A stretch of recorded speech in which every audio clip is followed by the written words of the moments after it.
C'est à l'extrémité sud du Vietnam, dans une zone protégée de la région de Ca Mau, que le gouvernement vietnamien et plusieurs organismes internationaux agréés, tels que l'IUCN ou le CIFOR, encouragent le repeuplement des mangroves en créant des zones d'élevage de crevettes pour contribuer à la protection de la nature et de la biodiversité des lieux. Afin de préserver cet endroit de la pollution, la circulation fluviale y est privilégiée. Sur Terre, les déplacements ne peuvent se réaliser qu'en vélo ou en scooter. En ce qui concerne la culture des crevettes, cela se fait en plusieurs étapes. Tout d'abord, les géniteurs sont capturés en mer. Ils sont sélectionnés une première fois par les pêcheurs, puis transportés à terre dans des caisses en polystyrène équipées de systèmes d'oxygénation. Une fois arrivés à la nurserie, les crevettes sont contrôlées par des techniciens spécialisés du centre. Leur santé est vérifiée, ainsi que leur poids, qui doit être supérieur à 170 grammes, ou encore leur maturité et leur portée d'œuf. Elles sont ensuite isolées dans des bassins en chambre noire qui reproduisent à l'identique leurs conditions de vie dans les profondeurs de la mer. Elles se nourrissent d'escargots de mer, d'huîtres et de coquillages. Aucun aliment artificiel ni aucun additif ne sont admis pour les doper ni stimuler leur ponte. Dès les premiers symptômes de la ponte, la femelle est isolée dans un autre bassin. La ponte peut durer 2 heures. La femelle est ensuite séparée des nauplius qui vont devenir les post-larves en 12 à 15 heures. Ces post-larves vont être nourries avec des artémias et du plancton pendant une période allant de 18 à 21 jours. Des contrôles sont réalisés plusieurs fois par jour pour vérifier leur évolution. Suite à ça, les post-larves 18-21 vont être transférés dans des mangroves aptes à les recevoir selon leur classement, bio, ASC ou conventionnel.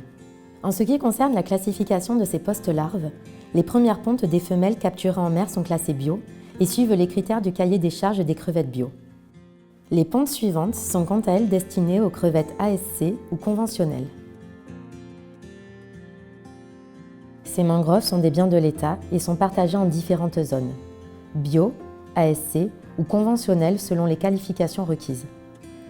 Ces zones sont contrôlées par des organismes internationaux agréés et des institutions européennes, telles que IMO Control ou Control Union pour les zones bio, ou encore Intertech pour les zones ASC. Les éleveurs, quant à eux, se doivent de suivre les formations adéquates. Là où les bras du Mékong se jettent dans la mer, les eaux sont riches en aliments naturels et parfaites pour l'élevage des crevettes. Les marées quotidiennes apportent les flux d'aliments naturels nécessaires et drainent avec elles une eau et une salinité proches du milieu originel des crevettes. Elles se nourrissent donc exclusivement de la nourriture apportée par la mer et le fleuve du Mékong, par les va-et-vient des marées quotidiennes. En 6 mois, elles atteignent leur maturité et sont prêtes à être capturées. La capture se fait de nuit, par des nasses et des filets installés aux trappes, ouvertes lors de la marée basse. Les prélèvements se font par petites quantités au quotidien et de manière plus conséquente aux 2 lunes du mois.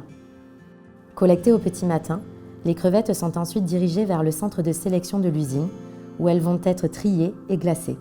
Elles sont pesées et choisies par taille et replacées dans des caisses en polystyrène, glacées. Elles sont ensuite transférées par bateau à l'usine pour les différents conditionnements.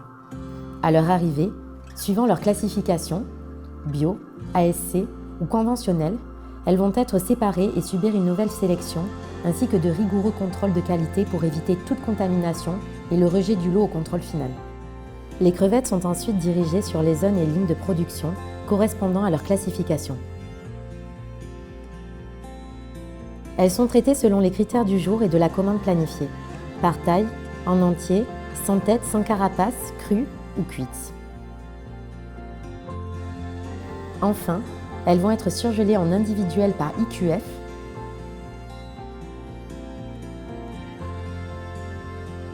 ou en armoire.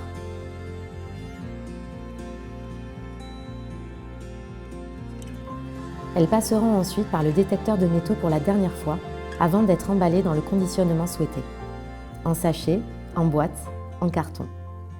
Les cartons seront ensuite stockés dans une chambre froide en attendant l'expédition vers les clients.